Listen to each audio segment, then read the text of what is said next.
ইসলাম কায়েম হবে, আপনি ছাড়াই হবে, গেলেও হবে, না গেলেও হবে ইনশাআল্লাহ।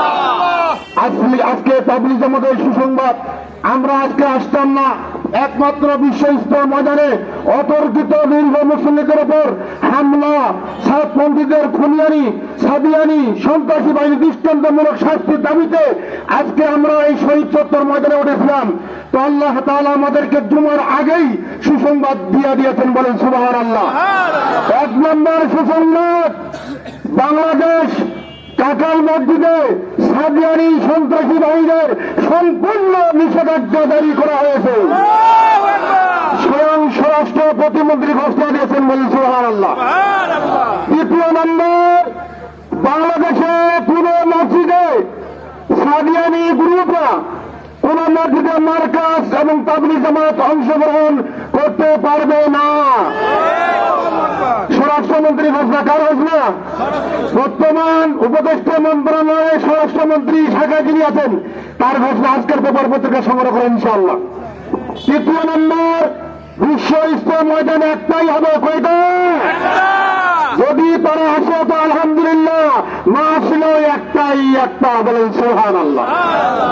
আলহামদুলিল্লাহ, আর বেশি কথা নয়, যেহেতু ঘোষণা হয়ে গিয়েছে, এই ঘোষণার পরিপ্রেক্ষিতে আমরা পার্বতীপুরবাসীর পক্ষ থেকে পার্বতীপুর আমাদের প্রিয় মহোদয় এবং অফিসারকে আমরা জানাতে চাই, যেহেতু স্বরাষ্ট্র মন্ত্রণালয়ের পক্ষ থেকে লিপিবদ্ধ হিসেবে ঘোষণা এসে গিয়েছে, অতএব পার্বতীপুর সাতপন্থী সন্ত্রাস বাহিনী যারা এই সমস্ত কর্মকাণ্ডের পর থেকে লিপ্ত হবে তাদেরকে আমরা নাম দিব, আপনারা খুঁজে খুঁজে পাস করবেন, যদি না পান আমাদেরকে সঙ্গে নিয়ে যাবেন, আমরা একটা একটা করে নাম তালিকা করে আপনাদেরকে চিহ্নিত করে হাতে ধরাইয়ে দিব ইনশাআল্লাহ।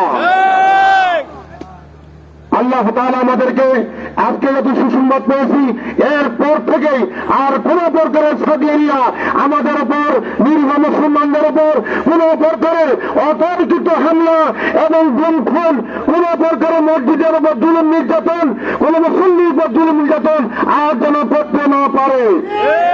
আপনারা করতে দিবেন? আর করতে দেওয়া হবে না। আপনারা যা তাবলীগ করেন, তাবলীগ ইতিপূর্বে একটাই ছিল, একটাই থাকবে ইনশাআল্লাহ। আপনারা আসুন, আমরা আপনাদেরকে সাদর মোহাম্মদ জানাই।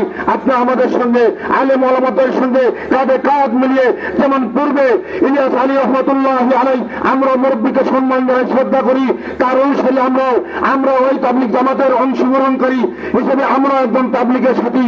আমরা চাই আপনারা দলমত নির্বিশেষে কোন প্রকারে বিভ্রান্ত না হয়ে, কারো কোথায় উস্কানি মূলক কোন বক্তব্য না দিয়ে আপনারা এক কাঁধে হয়ে আবার তাবলীগকে পূর্বের ন্যায় এক জামাত, এক তাবলীগ নামে পরিচিত করি। সবাই বলেন আল্লাহু আকবার। আল্লাহ তাআলা আমাদেরকে সবাইকে সুস্বাস্থ্য কামনা করে আজকের এই মহতি আমাদের মুসলিম বন্ধু যারা উপস্থিত আছেন সকলে সুস্বাস্থ্য কামনা করে, সকলে আয়ু দীর্ঘায়ু কামনা করে আমি আজকের সংক্ষিপ্ত বক্তব্য শেষ করলাম। আসসালামু আলাইকুম ওয়া রাহমাতুল্লাহি ওয়া বারাকাতুহু। এই পর্যায়ে